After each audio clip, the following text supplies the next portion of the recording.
आप सभी भाई बहनों का सर्व कल्याण वृक्ष की प्रश्नोत्तर ज्ञान कक्षा में एक बार फिर स्वागत है। आज की चर्चा में एक प्रश्न, तमोगुण को देखिए, हमने किसी चर्चा में एनकाउंटर शब्द बोला होगा, उससे संबंधित ही किसी भाई बंधु ने एक प्रश्न सा उठाया है। देखिए, आजकल ये एनकाउंटर शब्द राजनीतिक गलियारों में, आपराधिक दुनिया में, पुलिस और अपराधियों के बीच की जो एक आकस्मिक जो आमना-सामना मुठभेड़ कहो, कुछ ऐसी स्थितियाँ ही आपने सुनी होंगी। तो हमने भी देखी, क्योंकि जब-जब कुछ निंदनीय बातों की स्थितियाँ होती हैं, तो मैं चर्चित स्थितियाँ ज जो-जो उस वीडियो को बनाते समय उसके आस-पास के दिनों में कुछ मेरे ज्ञान में स्थितियाँ होती हैं, उनको भी हम उदाहरण के रूप में ले लेते हैं। यूँ तो हमारा देखिए आध्यात्मिक स्थितियों पर ही हमारी चर्चाएँ होती हैं। राजनीतिक गलियारों को, भौतिक स्थितियों को, चाहे वो व्यापारिक स्थितियाँ हों, चाहे वो मौसम की स्थितियाँ हों, आपके हमारे घर परिवार की, गली-मोहल्ले की कुछ स्थितियाँ हों, मात्र उदाहरण तक ही हम लेते हैं, ताकि शास्त्रीय बातें, प्रकृति के 3 गुण, जिनको समझ लेने से ही आपके हमारे जीवन की एक विशेष सात्विक स्थितियां बनने की एक आधार तैयार होता है। जब तक आप गुणों का स्वभाव लक्षण समझते नहीं, तो जीवन की जो एक मूल स्थितियां हैं, शास्त्र तो बार बार कहते हैं तमोगुण रजोगुण बंधनदायक हैं, बंधनदायक हैं। केवल सत्वगुण मुक्तिदायक है। और हम बार बार कहते हैं सत्वगुण लाभदायक है, रजोगुण तमोगुण हानिकारक है। हालांकि रजोगुण को देखिए प्रत्यक्ष रूप से हानिकारक नहीं कहा गया, लेकिन स्थितियों की गंभीरता को देखते हुए, कलयुगी स्थितियों को देखते हुए, ये तमोगुण में गिरने का कारण क्योंकि रजोगुण है, इसलिए हम रजोगुण को भी एक विशेष स्तर पर, क्योंकि ये कोई कमाई नहीं है, एक भावार्थ रूप में कहते हैं। ये तो देखिए मेरा घर परिवार भी राजसी स्थितियों पे टिका है। रजोगुण की कहीं भी शास्त्र भी कोई निंदा शब्द नहीं कहते, निंदा केवल तमोगुण के लिए आता है, और उस तमोगुण की निंदा है जिनकी निषेधात्मक स्थितियां हैं। जो तो आपके हमारे शरीर की निंदा नहीं है, आपके हमारे शरीर को तो स्वयं भगवान श्री कृष्ण जी ने एक रथ का नाम दिए, और शरीर तो मेरा भी तामसी है, आपका भी तामसी है। ये शरीर कभी सात्विक नहीं होता। ये अनादिकाल से आज तक भौतिक जगत के जितने भी शरीर हुए, ये तामसी ही होते हैं। इस तामसी शरीर से ही साधना करते करते करते करते मायातीत की स्थिति बनने पे भी ये शरीर तामसी ही रहता है। ये कोई राजसी बन नहीं जाता। हाँ, कारण शरीर 100% शुद्ध होने पे, तो फिर शरीर का बंधन, तो स्थूल शरीर का बंधन जो तामसी है, वो तो सबके ही बिना प्रयासों के समाप्त होते हैं। देखिए ना, कुछ माह पहले भारत में जब जम्मू कश्मीर राज्य में उग्रवादियों का जो एनकाउंटर की स्थितियां हुई, ये स्थितियों का अभिप्राय क्या है? माफ कीजिए, ये जो उग्रवादियों द्वारा जो निर्मम हत्याएं हुई, और भी देखिए समय समय पे जो अर्धसैनिक बलों द्वारा, पुलिस द्वारा, जहां कहीं भी देखिए आतंकवादी, उग्रवादी, जो भी आपराधिक होते हैं, अपनी आत्म सुरक्षा के लिए, देश में सुख शांति बनाए रखने के लिए उन तामसी वृत्ति के लोगों की एनकाउंटर कहो, हत्या कहो, ये आवश्यक हो जाती है जब स्थितियां बिगड़ने लगती हैं। देखिए ना, अभी कुछ माह पहले दिवाली, दशहरा और भी कितने पर्व, जितने भी पर्व हैं, वो भी तो देखिए बुराई पर अच्छाई की जीत है। ये बुराई तो तामसी स्थिति है, अच्छाई क्या है, सात्विक स्थिति है। बार बार शास्त्र क्या कहते हैं, हम बच्चों को बार बार अच्छा बनाने के लिए तो स्कूलों में भेजते हैं, अच्छा बनने के लिए ही आप और हम सत्संग करते हैं, अच्छा बनने के लिए ही, साधना करने के लिए ही, परमात्मा के मार्ग पर चलने के लिए ही आप और हम बार बार साधना के दिशा की ओर चलते हैं। भले ही आरंभिक स्तर पर कर्म कांड बेमन से होते हैं,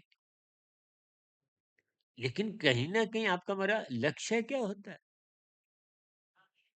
परमात्मा के मार्ग पर एक व्यवस्थित स्थितियों में चलना। एक व्यवस्थित स्थितियों का नाम सतोगुण है, और सतोगुण की शुद्धतम स्थिति, जिसको हम एक संसारी भाषा में क्या कहते हैं, ब्रह्म मुहूर्त। और परमात्मा एक विशुद्ध सतोगुण ही सत्ता है। लेकिन ब्रह्म मुहूर्त तो देखिए एक भौतिक स्तर पर सभ्य दृष्टिकोण से सतोगुण की शुद्धतम स्थिति, इसलिए हम बार बार कहते हैं क्योंकि तमोगुण सो चुका है। संसारी रजोगुण अभी जगा नहीं है, ये एक दार्शनिक स्थितियां हैं। देखिए किस भाव को किस अर्थों में, किस दृष्टिकोण से उस समय विशेष में हम बात रखते हैं, उन स्थितियों के अंतर्गत ही बात का अर्थ, भावार्थ को समझना चाहिए।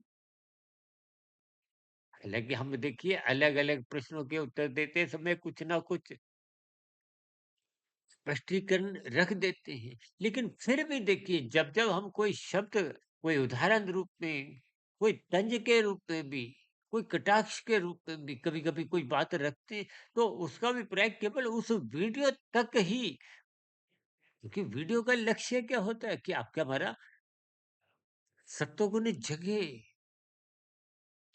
आपके हमारे जीवन में अनुशासन आए, आपका हमारा क्रमशः नहीं बिगड़े, आपके हमारे अच्छे संस्कार बने, जिसके लिए मनुष्य जो नहीं मिली। यदि आपके हमारे जीवन में आध्यात्मिक उन्नति के दरवाजे नहीं खुलते, देखिए भौतिक उन्नति आप और हम जितनी भी कर, तो मरने के साथ ही समाप्त समझे जाए। आध्यात्मिक उन्नति आप जितनी करोगे वो आपके मरने के बाद भी सुरक्षित बनी रहती है। कारण शरीर में उतने उतने अंश में शुभ संस्कार बनते हैं। ये कारण शरीर ही आपकी हमारी अगली जोनी का निर्धारण करता है। तकरीबन 5.5 6 वर्ष पहले हमने एक वीडियो बनाई थी ना, कर्मफल सिद्धांत के अनुसार मनुष्य के मरने के बाद का अगला जन्म। वो वीडियो तो लगभग देखिए 3.25 घंटे की थी। इन लोगों की इन बड़ी-बड़ी वीडियो में कोई रुचि नहीं थी, तो फिर हमने उसके बाद वैसी बड़ी वीडियो तो नहीं, 1 डेढ़ घंटे की तो बहुत बार हमारी वीडियो जैसा-जैसा कुछ विषय होता है। हालाँकि हमारा प्रयास होता है कि सुबह ब्रह्म मुहूर्त ज्ञान उपदेश कक्षा की वीडियो आधे घंटे के आसपास ही सीमित रखें। आध्यात्मिक ऑक्सीजन में 4-5 मिनट की शॉर्ट्स की, डेढ़ 2 मिनट की, और प्रश्नोत्तर ज्ञान कक्षा, ये भी 10, 12, 15 मिनट तक हम रखने का एक प्रयास करते हैं। जैसा-जैसा विषय होता है, बात समझाते-समझाते देखिए, क्योंकि मूल बात तो समझाने की है। अब शॉर्ट्स में तो हम बहुत संक्षेप में बात रखते हैं। तो स्थितियों की गंभीरता को समझिए। ये जो हम रावण जलाने वाली स्थितियाँ, ये भी तो देखिए एक क्या है, संदेश एनकाउंटर जैसी ही स्थितियाँ आप समझ सकते हो। देखिए तमोगुण को आरंभिक स्तर पर समझाया जाता है, ये मत करो, ये मत करो। जब नहीं समझता तो फिर उसको नष्ट करना आवश्यक हो जाता है। नष्ट करना कहो, एनकाउंटर कहो, बात तो एक ही है, क्योंकि समाज की व्यवस्था बिगड़े नहीं। समाज में किसी भी मनुष्य का अहित नहीं हो, वातावरण दूषित नहीं हो। अब देखिए ना, जितने भी एनकाउंटरों की आप स्थितियां पुलिस विभाग में कहीं भी आप देखोगे, तो उसमें जो जो परिस्थितियां बनती हैं, अगर उस समय विशेष में अपराधी को जख्मी, देखिए जख्मी होना भी एक एनकाउंटर की ही स्थितियां है, ताकि उसकी बुराई पर नियंत्रण पाए। ये तो उसके हाथ में जो पिस्तौल होती है, वो कुछ भी स्थितियां देखिए, पुलिस या सुरक्षा बल जो भी है, देखिए यहाँ सुरक्षा बल पुलिस का अभिप्राय सात्विक स्थितियों से है, अपराधी का अभिप्राय तामसी स्थितियों से है। ये तामसी स्थितियां, राजसी स्थितियां, राजसी स्थितियों का अभिप्राय आप संसार से, रजोगुण से जोड़ सकते हो। देखिए बात कहीं ना कहीं आपको शास्त्रों की समझनी है। वेदों में बार बार विस्तार से कहा गया है, ये करो ये मत करो। बस इतनी सी बात आपको हमें समझनी है, अपने जीवन को व्यवस्थित करनी है। एक बार हमने वीडियो बनाई थी, जियो और जीने दो, और साथ में क्या लिखा था, चलो और चलने दो। कितनी साधारण सी बात है। आप भी संसार में जियो, लेकिन ऐसा कोई कर्म मत करो कि आपके परिवार का कोई सदस्य आपके कर्म द्वारा दुखी हो, गली मोहल्ले में रहने वाला कोई दुखी हो, शहरवासी कोई दुखी हो। ऐसा कोई कर्म नहीं करो। हम तो बार बार यहाँ तक कहते हैं कि संसार में रहने वाले अन्य कोई भी मनुष्य ही नहीं, कोई पशु हो, पक्षी हो, किसी की भी पीड़ा नहीं हो। आप किसी के दुख का कारण मत बनो। हम तो यहाँ तक कहते हैं, क्योंकि वनस्पति भी तो जोनी है। ऐसा कोई कार्य मत करो कि वातावरण दूषित हो। आज प्रदूषण की समस्या बढ़ती जा रही है। ये आपके मेरे भोग विषयों के कारण ही देखिए, कुछ ऐसे उत्पादों का आप और हम निर्माण करते हैं जिनके बिना जीवन चलता है। भले ही कुछ सुख सुविधा में कमी आ सकती है, लेकिन जीवन तो चलता है। उन उत्पादों के निर्माण से फिर वातावरण दूषित होता है, इनके आप और हम परिणाम भुगतते हैं। इसलिए इस एनकाउंटर को तमोगुण की स्थिति से, इस एनकाउंटर को एक समाज में धर्म की स्थिति मजबूत करने की दृष्टिकोण के, एक अनुशासन की, एक समाज में सुख शांति का वातावरण, प्रेम सौहार्द का वातावरण बने, इन सभी स्थितियों के लिए शास्त्र बार बार कहते हैं ना, कर्म कांड करो। किस लिए? कि आप रजोगुण से सत्वगुण की ओर जाओ, यानी कि सत्वगुण की प्रशंसा करो। तमोगुण की तो बार बार कहा जाता है निंदा करो, और रजोगुण की उपेक्षा के लिए बार बार कहा गया है। उपेक्षा इसीलिए क्योंकि रजोगुण ही बिगड़ते बिगड़ते बिगड़ते बिगड़ते ये तमोगुण में गिरा।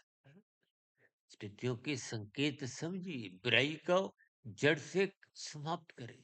जैसे आपके हमारे विकार हैं, वो भी तो बुराई है, उनका भी एनकाउंटर करो, उनकी भी समाप्ति करो। काम, क्रोध, लोभ, मोह, अहंकार, इनका भी अपने भीतर में ही, यही तो देखिए मन बुद्धि की स्थितियां हैं। ये निरंतर युद्ध चलता रहता है।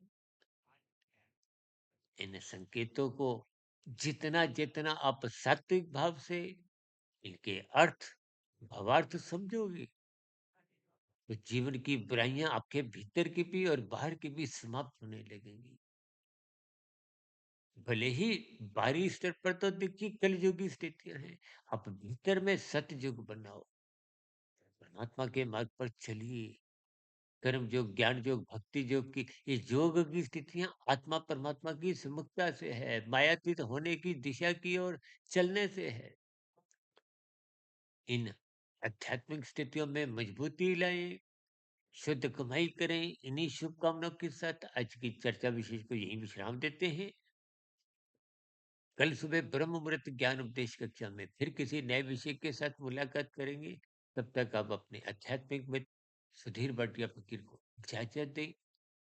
फिर भी आपका कोई नया प्रश्न, सुझाव, कोई आपत्ति, किसी भी प्रकार की कोई प्रतिक्रिया हो, नीचे कमेंट बॉक्स पर या प्रश्नोत्तर ज्ञान कक्षा में स्वागत है। चर्चा विशेष को सुनने के लिए आप सभी भाई बहनों का बहुत बहुत धन्यवाद। नमस्कार।